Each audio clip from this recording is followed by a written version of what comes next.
Hi guys, je suis très contente de vous retrouver pour la review de la saison 4 de Stranger Things.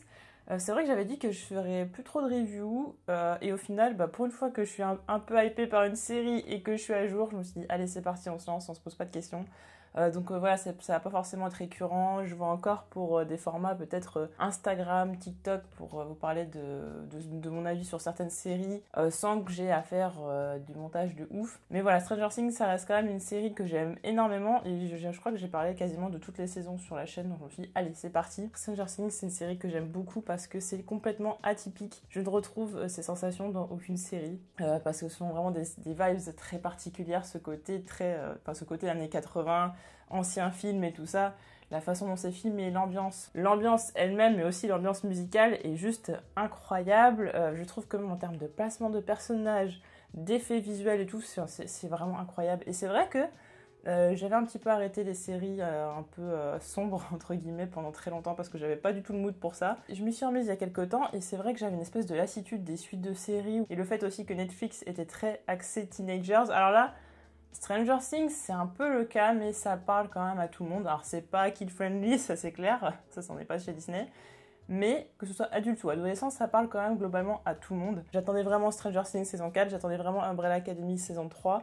Et du coup, chez Amazon Prime, j'attendais beaucoup The Boys. Donc c'est une période avec beaucoup de séries que j'aime beaucoup en général. Et il y a forcément cette pression de cette saison 4 parce que bon, la saison 1, j'ai beaucoup aimé même si j'ai eu du mal un petit peu à me mettre dedans au début. La saison 2, j'ai un tout petit peu moins aimé et par contre, saison 3, incroyable. Saison 4 aussi, incroyable. Et si on monte encore comme ça pour la saison 5, c'est incroyable. Vraiment, j'ai ressenti des émotions dans cette saison 4. Alors vous allez trouver que j'en fais vraiment trop, mais je pense que c'est parce qu'il y a tellement pas beaucoup de séries qui me donnent autant d'émotions que du coup, peut-être que je mets Stranger Things sur un piédestal.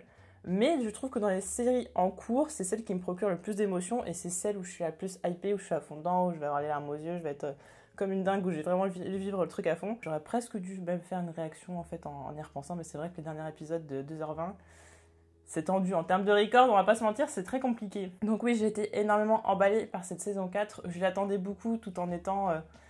il s'est passé beaucoup de temps entre la saison 3 et la saison 4, donc il y a ce côté très hype. Et il y a ce côté un peu, ça fait longtemps, hein, j'ai un peu oublié certains trucs et tout ça. Et en fait, dès qu'on se replonge dedans, alors premier épisode de cette saison 4, bon, ça pose un petit peu les bases. On est vraiment dans une contextualisation de ce qui se passe. Par exemple, Eleven qui se fait harceler, etc. Les différentes relations entre les personnages qui sont un petit peu cassées, chacun qui est un petit peu de son côté. Alors que c'est un groupe qui est quand même très très gros. Donc ça met un petit peu de temps à rentrer dans le vif du sujet. Ça m'a un petit peu dérangé, mais en même temps pas tellement parce que c'est bien fait.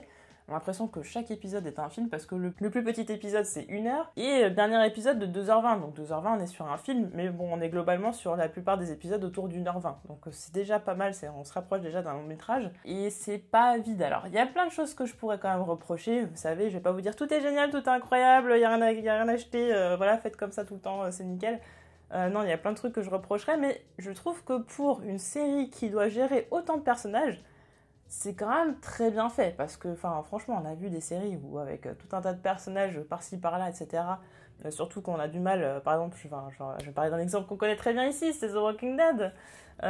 Dès qu'il y a des personnages qui se séparent, des duos et tout, on se fait chier comme un rat mort et là, je trouve pas. Parce que là, c'est séparé par groupe et même quand c'est des binômes, ce genre de choses, ça a toujours une justification. En fait, c'est ça que j'aime beaucoup dans cette série, c'est que tout est justifié. Alors, par moments, ça peut être chiant parce que ça peut être un peu long parce que tous les déplacements, toutes les actions sont justifiées et du coup on a vraiment cette impression que l'action se passe en temps réel, limite on voit le cycle jour-nuit, même si bon c'est toujours très sombre et tout ça à part certains moments, mais justement il y a même des décors qui sont très différents. On a ce côté très manoir qui fait limite, c'est un peu le cas d'ailleurs, hein, très manoir hanté, qui est très classique, qui nous rappelle forcément des films qui nous rappellent ces ambiances emblématiques des années 80 et voire même d'avant.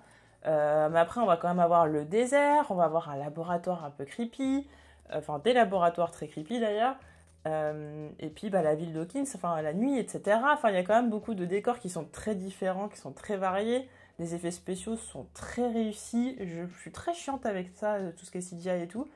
Notamment, bon, The Witcher, j'avais démonté la série là-dessus parce que bon, c'était inadmissible la première saison. La deuxième, ça passait encore, mais la première, c'était vraiment un scandale pas possible. Et même, je crois qu'Umbrella Academy, c'était pas ouf. Bon, j'en parle pas d'Obi-Wan Kenobi, voilà. Mais vraiment, les effets spéciaux étaient incroyables. Tout était très qualitatif, tout était dans le détail, jusqu'au placement des personnages, à quelle seconde, etc. Et je me dis comment ils arrivent à se placer en faisant leurs scènes de manière aussi précise, sans que ce soit trop machinal, sans que s'ils perdent un petit peu d'intention de jeu et tout ça, c'est très difficile, je trouve. Et moi, je voyais ça vraiment comme un espèce de tableau à chaque scène. Chaque scène est un tableau, en fait, on peut faire une pause, faire un fond d'écran de chaque scène. Et moi, je trouve ça impressionnant, je trouve ça dingue. Après, voilà, en termes de rythme, effectivement, on a la contextualisation avec plusieurs enjeux parce que les personnages vieillissent et je trouve qu'encore une fois, les problématiques sont cohérentes, même si dans la saison 3, bon, ça m'a peut-être un petit peu moins intéressé. Les trucs de big bisous, voilà, enfin, bref. Mais, les trucs, voilà, des petits trucs d'ado et tout, m'avaient un petit peu, voilà, sans plus. Les personnages évoluent de façon cohérente, des fois, même s'ils sont un peu trop dark et tout, on les fait revenir un petit peu, genre, voilà, ils se calment un petit peu et tout. Tout est cohérent, tout est justifié. Alors, on a le truc de Eleven qui se fait harceler, on va voir Lucas qui veut devenir un peu populaire et du coup s'écarter du groupe. On va voir Max qui a des problèmes par rapport à la mort de son frère. Il y a Will qu'on comprend au fur et à mesure de la saison qu'il est amoureux de Mike, mais bon, c'est très subtil et tout, c'est bien amené. Quasiment tout au long de la saison 4, ils vont croire ça pour qu'au final on découvre que c'est Mike, mais sans vraiment complètement le dire et limite laisser une espèce d'ambiguïté. Ce qui était assez cool parce que Will, Will est... On va en parler, mais tous les personnages sont pas forcément, pour l'instant, dans cette saison 4, très intéressants. Will, pour moi, c'est le Doug de Very Bad Trip, c'est le mec qui était jamais là, et puis quand il est là, bon... Il est là. Après, il est touchant et tout ça, par son histoire en ce moment, c'est cool, parce qu'au final, il pouvait pas non plus mettre tout le monde sur le devant de la scène. Et le fait qu'ils aient apporté le côté émotionnel au personnage très touchant fait qu'on arrive quand même à compenser. Donc tout le monde s'y retrouve quand même, globalement, dans les personnages, même si je trouve qu'au niveau dialogue...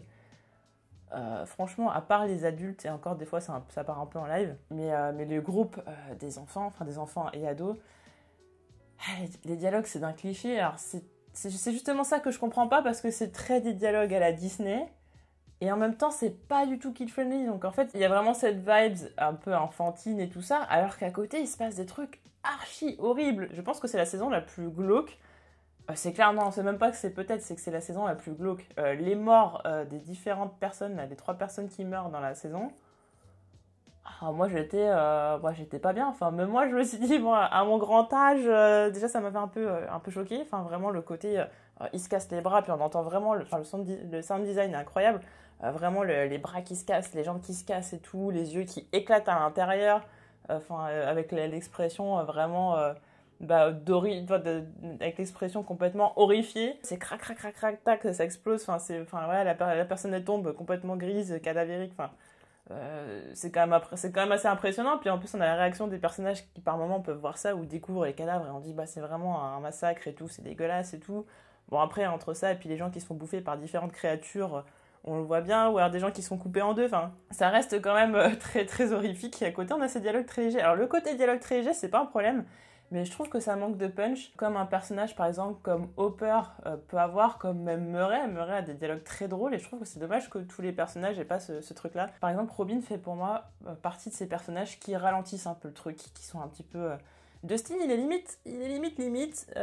Presque on pourrait le trouver lourd, il est un peu moins lourd qu'à la saison 3.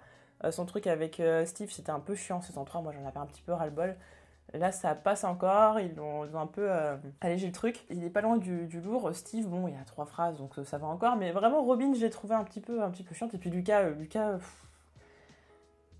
qui, bon, d'accord, quand il se bat avec l'autre chelou, là, le blondinet, tu fais, bon, d'accord, il sert à quelque chose. Et t'aimes bien le fait qu'il soit un peu punchy et tout. Et même le côté qu'il a envie d'être un peu populaire et sortir un petit peu de son groupe, c'était intéressant. Mais le personnage en lui-même... je sais pas si c'est du fait de l'acteur ou pas, moi je pense pas trop, je pense que c'est juste le développement du personnage qui est un petit peu passé à côté, mais le fait qu'il se rebelle un peu, qu'il soit là pour Max et tout, c'était quand même assez sympa. Mais voilà, il y a quand même quelques personnages qui ralentissent un peu le truc. Après, il y a des nouveaux personnages qui sont très intéressants. J'ai beaucoup aimé Eddie. Du coup, très dégoûté que Eddie meure. C'était un peu la loose, c'était clairement la loose. J'ai vraiment apprécié ce côté complètement fou, complètement... au début, bon, il est un peu sur la retenue et tout, mais après, bon, il a pas froid aux yeux. La scène où il fait un espèce de concert. Elle est absolument dingue. Alors, elle m'a un peu sorti d'épisode dans le sens où je me suis dit, c'est amené comme ça, il fallait qu'il fasse un espèce de concert de rock et tout, alors que clairement, qu'est-ce que ça fout là? Ils sont dans l'Upside Down, c'est un danger pas possible, et puis ils sont en train de se faire un concert normal et tout. Le truc était posé là comme ça, j'ai fait ah, et puis en fait, une fois qu'il y a eu la scène et tout, que les chauves-souris sont arrivées et tout, c'est quand même plutôt justifié, donc ça va encore. Enfin, même des trucs complètement what the fuck qui auraient pu me dire ouais, c'est trop, on va trop loin. Ça passait. C'était pas loin de pas passer quand même, mais ça passait, puis la scène était vraiment très très cool. Donc du coup, ça passait bien. Autre personnage que j'ai beaucoup aimé, c'était Dimitri. Alors, je pense que ça se dit comme ça. Et joué par l'acteur qui joue Jaqen dans Game of Thrones, que j'adore. Et vraiment, cet acteur, Thomas Walshia, je sais plus comment on dit. J'adore, je le trouve incroyable et j'ai envie de le voir partout. Déjà, j'aimais beaucoup Jaqen dans Game of Thrones, même si bon, voilà. Mais là, d'avoir vu dans Stranger Things, je dis, mais mettez-le, nous, à toutes les sauces. Moi, je regarderai toutes les séries où il est dedans. Il est incroyable, il a un charisme, il sort un truc énorme, et du coup, limite qu'il soit un personnage secondaire, t'arrêtes de te dire, non, en fait, c'est pas sa place. Lui, il mérite d'avoir son film, sa série, il mérite d'avoir tout, qu'on lui ouvre les portes. Et j'étais très étonnée, du coup, qu'il soit russe. Et en fait, l'acteur parle plusieurs langues, donc du coup, ça pose pas de problème. D'ailleurs, il est allemand aussi. Donc j'étais très étonnée, ça c'est un truc que je voulais checker direct après la saison, de savoir comment ça se fait qu'il parle russe aussi bien en fait. Ça passait très bien et j'ai eu très très peur qu'il nous le fasse mourir parce que il y a autre chose par contre que je trouve très problématique, mais bon évidemment qu'en saison 5 la donne va changer, c'est qu'il y a quand même très peu de risques sur les morts sur globalement toute la série. À chaque fois ils ont fait mourir des personnages qui étaient secondaires, il y a eu Billy en saison 3, dans la saison 2, il y a eu, je sais plus comment il s'appelait le personnage, mais celui qui était joué par Sean Astin. Après, on a le Dr. Brenner, là, dans cette saison. Enfin, et Eddie, il y a eu beaucoup de... toutes les morts sont des personnages secondaires qu'on avait quand même un petit peu amenés, un petit peu développés vite fait, mais globalement, quand ils meurent, c'est un peu triste parce que quand ce sont des gentils ou qui se sacrifient ou autre, c'est triste. Mais en soi, il n'y a pas ce truc de se dire, on a un énorme groupe, on peut faire mourir des personnages dans cet énorme groupe. Du coup, Eddie, c'est vrai que c'est celui qui, pour le coup, a vraiment été intégré au groupe. Mais ça s'est joué sur une seule saison, ça s'est joué sur plusieurs épisodes. Donc, en soi, quand il meurt, on est triste parce que on est plus triste du potentiel qu'avait le personnage que plutôt du fait qu'on soit très attaché après autant de temps. Parce que, surtout si on binge-watch la saison, du coup, on l'a connu il y a 2 jours. Donc, il n'y a pas ce côté il n'y a pas ce côté émotionnel. On se dit, ça fait plusieurs saisons qu'on l'a suivi et du coup, maintenant il meurt, alors qu'on s'est habitué. Il n'y a pas trop ça. C'est un peu dommage. Donc, effectivement, en termes de prise de risque de mort, pour l'instant, en tout cas, il n'y en a pas trop. Mais c'était pas facile d'avoir plusieurs arcs de personnages et surtout qu'après, ça se divise en plusieurs groupes. Alors, on a le côté des adultes avec Joyce, avec Murray, mais après, il y a Hopper et Dimitri, mais après, ils se rejoignent tous ensemble avec Enzo.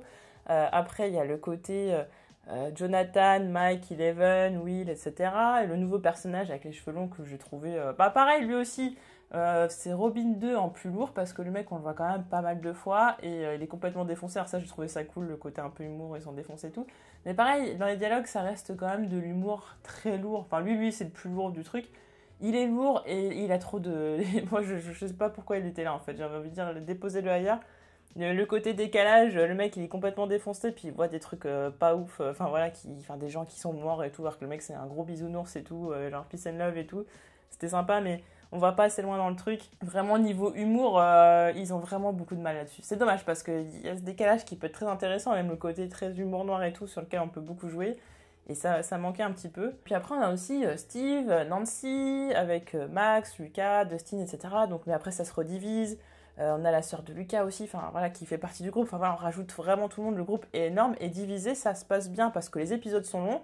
Faire ça sur plus court, ça aurait été difficile, pas infaisable, mais ça aurait été vraiment des épisodes pas beaucoup plus courts. Mais on aurait pu effectivement aller plus vite dans le vif du sujet. Autre problème aussi, c'est que comme on justifie tout et qu'on veut tout rendre cohérent, l'enquête, entre guillemets, parce qu'il y a toujours un espèce de système d'enquête où ils vont essayer de comprendre le mécanisme. Alors pourquoi il y a des morts, à cause de qui c'est dû, est-ce qu'il y a des portails, est-ce qu'il y a une ouverture sur l'Upside Down, est-ce que c'est etc. Enfin, qu'est-ce qui a causé ça, est-ce que c'est Eleven, est-ce qu'elle a encore fait de la merde, enfin, c'est un peu ça, mais le temps de comprendre les choses, des fois c'est obvious. Quand il y a des morts chelous, vous savez que c'est l'Upside Down, il y a un portail, etc. Enfin, nous, au bout de 3 saisons, on l'avait compris, donc comment ça se fait que vous, les gars, vous l'avez pas compris, je sais pas.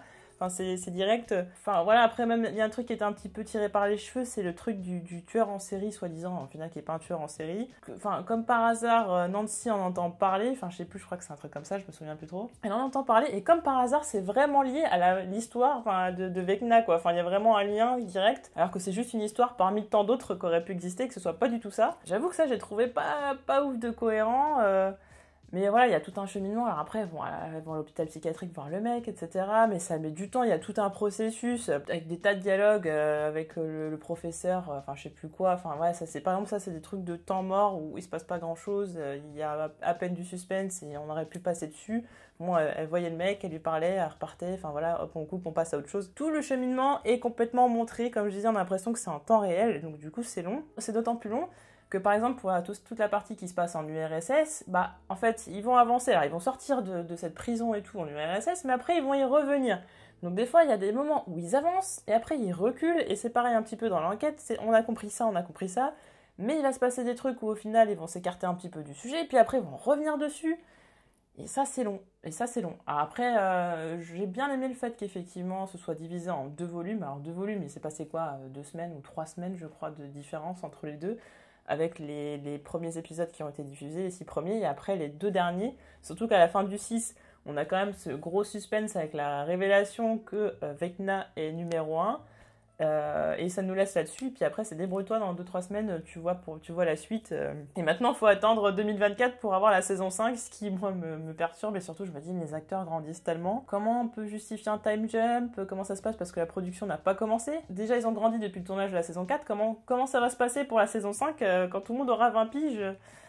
Ça va être délicat. Et un time jump, alors que là, on est complètement en plein apocalypse, j'aurais du mal à ce qu'il puisse justifier qu'il soit passé, je ne sais pas, 2-3 ans à laisser l'apocalypse comme ça arriver sans rien faire. Je ne sais pas, c'est très compliqué. Après ça, c'est à eux de gérer, mais bon, pour la plupart des choses, ils ont quand même bien géré.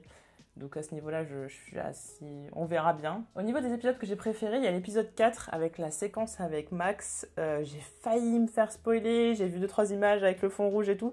Toutes les scènes de Vision sont... Enfin, de toute façon, toutes les scènes, moi, je les trouve incroyables, vraiment. Mais les scènes de Vision sont dingues. En plus, j'ai regardé le making-of parce que ça, c'est très, très cool. Et Netflix devrait le faire pour toutes ces productions, mais elles le font quand même pour pas mal, en tout cas les plus populaires. Le making-of montre que quand même, il y a quand même beaucoup plus de décor qui est réel que ce que je pensais. Alors après, oui, effectivement, il y a du fond bleu ou fond vert, je sais plus, fond bleu, je crois. Mais par exemple, la marque de sang et tout, c'est vraiment reproduit, etc. Enfin, bon, ça c'est normal, mais je veux dire, il y a plein de décors, escaliers, etc. Enfin, il y a des choses qui bougent derrière, mais il y a quand même une base qui est quand même réelle et ça rend le truc vraiment très très beau et assez impressionnant là-dessus. Et Sadie Sink a fait un travail vraiment incroyable. Alors la chanson de Kate Bush, Running Up That Hill, je l'ai beaucoup écoutée juste après l'épisode, j'ai fait que ça d'écouter comme tout le monde. Et à la fin de la saison, quand il y a le truc avec la musique où à chaque fois Max est obligé de mettre le casque pour ne pas se faire happer par Vecna, à la fin, j'en avais ras le bol. Je pouvais plus, je l'écoute plus en ce moment. Alors que j'écoutais ça dans ma voiture tout le temps, je l'écoutais tout le temps après l'épisode 4. À la fin de la saison, je peux plus l'entendre, c'est même plus possible. Mais cette scène est incroyable, c'est cette scène d'émotion. Après, est-ce que j'ai vraiment cru qu'elle pouvait mourir? Pas trop. Par contre, à la fin de la saison, effectivement, très surprise qu'ils l'ont fait mourir quelques secondes.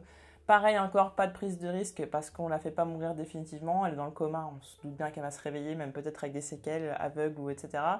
Mais ouais, le retournement de situation dans lequel elle meurt, moi j'étais waouh, j'ai fait ouais, vous avez eu les coronesses de le faire. Et puis au final, après, bah non, Eleven, finalement, elle a un pouvoir de ressusciter les gens. À quel moment en fait elle sait déjà tout faire. Vous voulez pas juste pas lui laisser des pouvoirs, je sais pas, non, qui sont dignes des dieux, non, je sais pas, incroyable. J'ai beaucoup aimé aussi l'épisode 6, la révélation si je me trompe pas, hein, vous me direz en commentaire si je me trompe au niveau du numéro, mais normalement c'est bon. La révélation que 1 est Vecna, One, comme vous voulez, et Vecna. Alors pour le coup, numéro 1, effectivement, j'avais compris dès que il parle, la première fois il parle à Eleven, puis il dit moi je suis comme toi, etc. Moi j'ai compris que c'était numéro 1. Je sais pas si c'était évident pour tout le monde. Je sais pas si j'ai compris ou pas, mais je crois que ça m'a traversé l'esprit. Du coup, ça pouvait être Vecna, mais sans pouvoir justifier le truc. Donc du coup, je suis complètement passée à côté. J'ai lâché le truc et puis c'était bien amené. Du coup, j'étais quand même surprise quand ils font comprendre que c'est Vecna. Mais du coup, je me suis dit, c'est un antagoniste très important. Enfin, pas que c'était Vecna, mais que peut-être c'était lui qui l'avait créé, ou je ne sais pas en tout cas. Le massacre du laboratoire, enfin voilà, j'avais bien compris qu'il avait un gros rapport par rapport à ça, voir que c'était lui qui l'avait fait. Enfin, voilà, à partir du moment où on comprend, il y a le numéro un. Numéro un, c'est quand même pas anecdotique, parce que il y a quand même tout un tas d'enfants. Numéro un, ça fait quand même du coup le premier qui aurait été testé, etc., avec des expériences sur lui.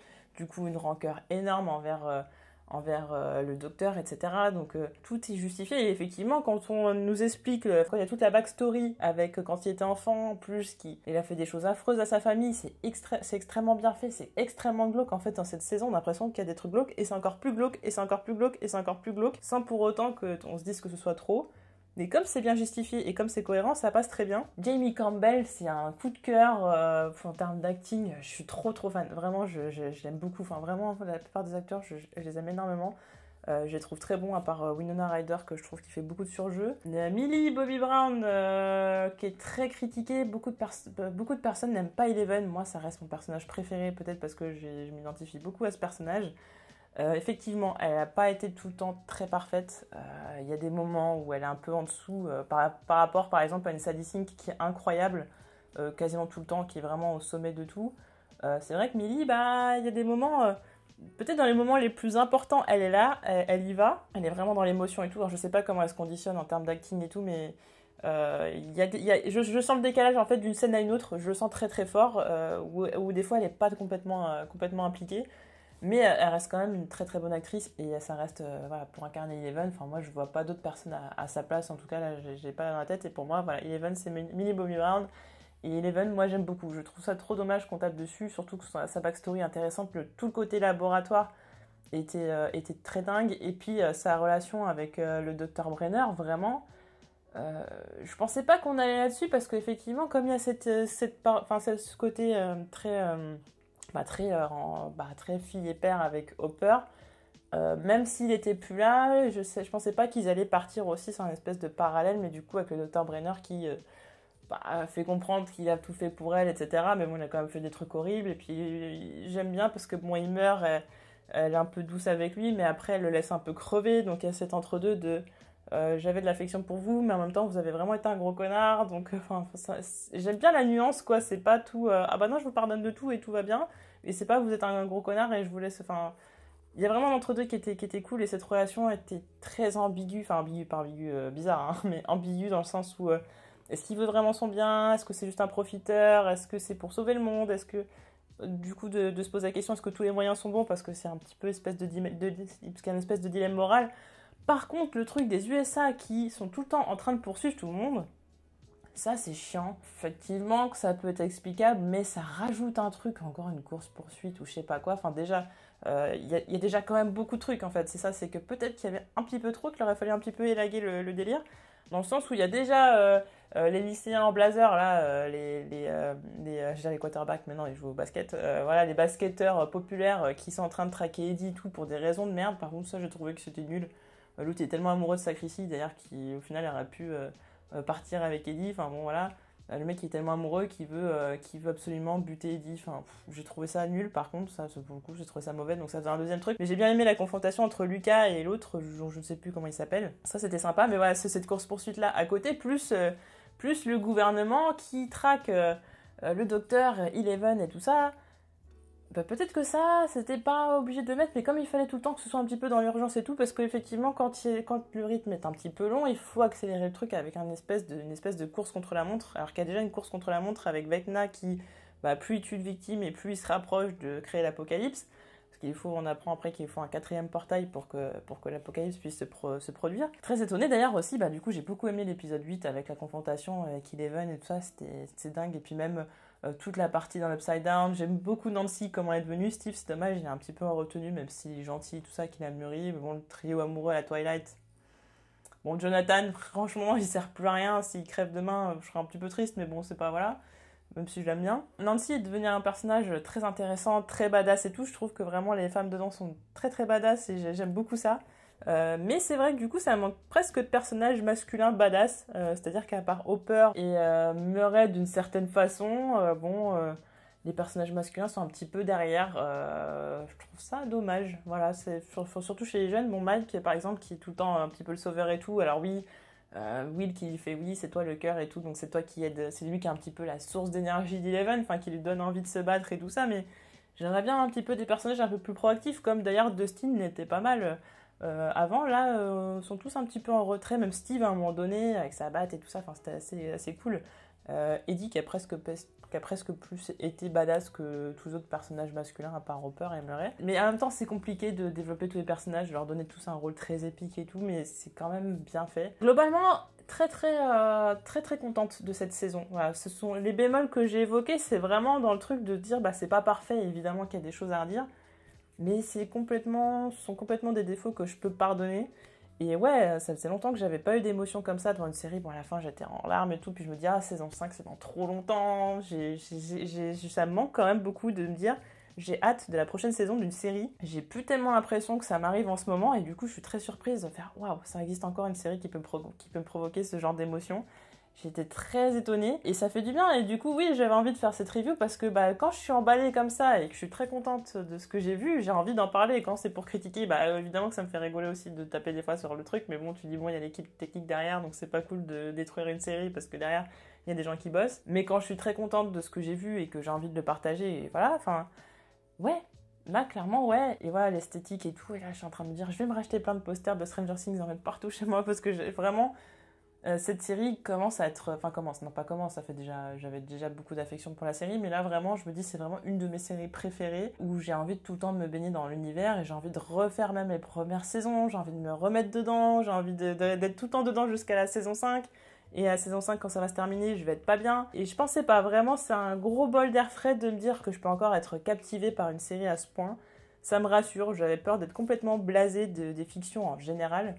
Et ça, ouais, ça me fait beaucoup de bien. Et j'espère que vous avez apprécié en tout cas cette saison 4 qui était en 2 parties. Voilà. C'est un modèle qui commence à se démocratiser un petit peu maintenant de séparer la saison en plusieurs trucs, comme par exemple, après comme Prime Video le fait avec The Boys, mais aussi d'autres séries où c'est un peu comme ça. De se dire, bah voilà, on sépare un petit peu et du coup le suspense vient un petit peu après. Et bon, là c'était 3 semaines, mais effectivement ils auraient pu faire 2 mois de différence, que ça m'aurait pas dérangé, et du coup j'aurais été hyper hypée aussi pour la fin de saison. Ouais, à voir si c'est un modèle qui va être de plus en plus fait, voir si vraiment les gens sont pas trop récalcitrants par rapport à ça. Et effectivement, c'est intéressant aussi parce qu'on se dit, bon, bah, enfin pour eux en tout cas, économiquement parlant, parce que bah, un abonnement, si on prend un mois juste pour regarder une série et puis après qu'on se désabonne, bah ça leur rapporte pas grand chose. Enfin, ça leur rapporte pas grand chose, c'est pas suffisant. Mais en revanche, s'ils étalent les diffusions d'épisodes sur par exemple 2 mois, bah ça fait déjà 2 mois d'abonnement que les gens seront obligés de prendre. Donc c'est assez malin. Et en même temps, bah voilà, au niveau post-prod, ça permet de peut-être souffler un petit peu aussi, de se dire, bah voilà, on n'est pas obligé de sortir tous les épisodes en même temps, faut pas que tout le package soit prêt.